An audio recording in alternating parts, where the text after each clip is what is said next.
22 अप्रैल को पहलगाम में हुए आतंकवादी हमले में 26 निर्दोष लोगों की जान चली गई थी। इसके बाद भारत और पाकिस्तान के बीच दशकों से चली आ रही 1960 की सिंधु जल संधि एक महत्वपूर्ण चरण में पहुंच गई।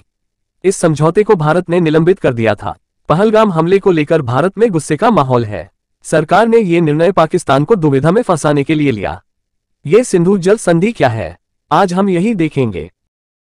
सिंधु जल समझौता इंडस वाटर्स ट्रीटी 1960 में भारत और पाकिस्तान के बीच विश्व बैंक की मध्यस्थता में हुआ एक जल बंटवारे का समझौता है। इसके तहत सिंधु नदी प्रणाली की 6 नदियों का पानी दोनों देशों के बीच बांटा गया। पूर्वी नदियां सतलुज, ब्यास, रावी, इनका पूरा उपयोग भारत को मिला। पश्चिमी नदियां सिंधु, झेलम, चिनाब, इनका अधिकांश उपयोग पाकिस्तान को मिला, लेकिन भारत को कुछ गैर उपभोगात्मक उपयोग जैसे जलविद्युत सिंचाई की अनुमति है। मुख्य बिंदु: समझौता दोनों देशों को नदियों पर परियोजनाएं बनाने की अनुमति देता है, लेकिन कुछ शर्तों के साथ, जैसे डिजाइन और जल प्रवाह की जानकारी साझा करना। विवाद निपटारे के लिए एक तंत्र है जिसमें तटस्थ विशेषज्ञ या मध्यस्थता शामिल है। यह समझौता भारत पाकिस्तान के बीच तनावों के बावजूद प्रभावी रहा है। हालांकि पाकिस्तान ने अक्सर भारत की जलविद्युत परियोजनाओं पर आपत्ति जताई है। यह विश्व के सबसे सफल जल समझौतों में से एक माना जाता है। सिंधु जल समझौता इंडस वाटर्स ट्रीटी का इतिहास भारत और पाकिस्तान के बीच जल संसाधनों के बंटवारे की आवश्यकता से जुड़ा है, जो 1947 में विभाजन के बाद उत्पन्न हुई। निम्नलिखित इसके प्रमुख ऐतिहासिक बिंदु हैं। पृष्ठभूमि: विभाजन और जल विवाद। 1947 भारत और पाकिस्तान के विभाजन के बाद सिंधु नदी प्रणाली सिंधु, झेलम, चिनाब, रावी, व्यास, सतलुज का बंटवारा एक बड़ा मुद्दा बन गया। अधिकांश नहरें और सिंचाई प्रणालियां जो ब्रिटिश काल में विकसित की गई थीं, पाकिस्तान के हिस्से में गईं, लेकिन इनका उद्गम भारत में था। इससे जल नियंत्रण को लेकर तनाव पैदा हुआ। 1948 में जल आपूर्ति रुकना। अप्रैल 1948 में भारत ने पंजाब में कुछ नहरों में पानी की आपूर्ति अस्थायी रूप से रोक दी, जिससे पाकिस्तान में चिंता बढ़ी। बाद में आपूर्ति बहाल हुई, लेकिन इसने दीर्घकालिक समझौते की जरूरत को रेखांकित किया। वार्ता की शुरुआत: विश्व बैंक की भूमिका। 1951 विवाद को सुलझाने के लिए विश्व बैंक ने मध्यस्थता की पेशकश की।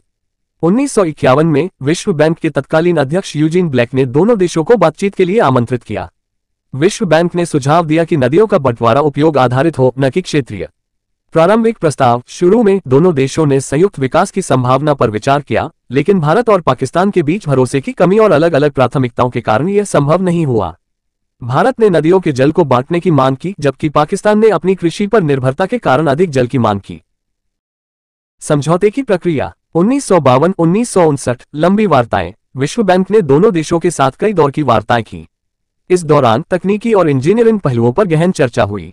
विश्व बैंक ने एक प्रस्ताव रखा जिसमें पूर्वी नदियों रावी, व्यास, सतलुज का उपयोग भारत को और पश्चिमी नदियों सिंधु, झेलम, चिनाब का उपयोग मुख्य रूप से पाकिस्तान को देने का सुझाव दिया गया। वित्तीय सहायता: समझौते को लागू करने के लिए विश्व बैंक ने पाकिस्तान को नई नहरों और बुनियादी ढांचे के निर्माण के लिए वित्तीय सहायता की पेशकश की, ताकि वह पूर्वी नदियों पर निर्भरता कम कर सके। इस कोष में भारत ने भी योगदान दिया, जबकि अमेरिका, ब्रिटेन, कनाडा, ऑस्ट्रेलिया और न्यूजीलैंड जैसे देशों ने भी सहायता दी। समझौते पर हस्ताक्षर: 19 सितंबर 1960 लंबी वार्ताओं के बाद भारत के प्रधानमंत्री जवाहरलाल नेहरू और पाकिस्तान के राष्ट्रपति अयूब खान ने कराची में सिंधु जल समझौते पर हस्ताक्षर किए। विश्व बैंक भी इस समझौते का हस्ताक्षर करता था, जो इसकी गारंटर बना। प्रमुख प्रावधान: पूर्वी नदियां रावी, व्यास, सतलुज भारत को आवंटित की गईं। पश्चिमी नदियां सिंधु, झेलम, चिनाब पाकिस्तान को दी गईं, लेकिन भारत को इन पर सीमित उपयोग जैसे जलविद्युत सिंचाई भंडारण की अनुमति मिली। स्थायी सिंधु आयोग की स्थापना की गई, जिसमें दोनों देशों के प्रतिनिधि शामिल हैं, ताकि समझौते के कार्यान्वयन और विवाद निपटारे की निगरानी हो। विवाद समाधान के लिए तटस्थ विशेषज्ञ और मध्यस्थता का प्रावधान किया गया। समझौते के बाद कार्यान्वयन: समझौते के तहत पाकिस्तान ने विश्व बैंक की सहायता से मंगला और तारबेला जैसे बड़े बांधों और लिंक नहरों का निर्माण किया। भारत ने भी पश्चिमी नदियों पर कुछ जलविद्युत परियोजनाएं शुरू की।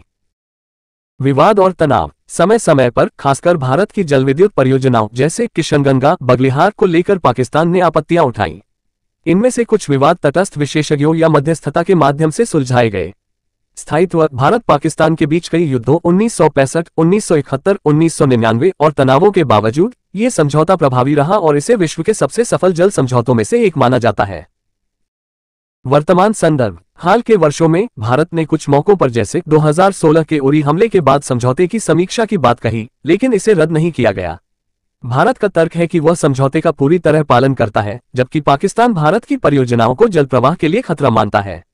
समझौता आज भी दोनों देशों के बीच जल सहयोग का आधार बना हुआ है। हालांकि जलवायु परिवर्तन, बढ़ती जल मांग और क्षेत्रीय तनाव इसे और जटिल बना रहे हैं। इस तरह सिंधु जल समझौता एक जटिल और लंबी प्रक्रिया का परिणाम था, जो विश्व बैंक की मध्यस्थता और दोनों देशों की सहमति से संभव हुआ।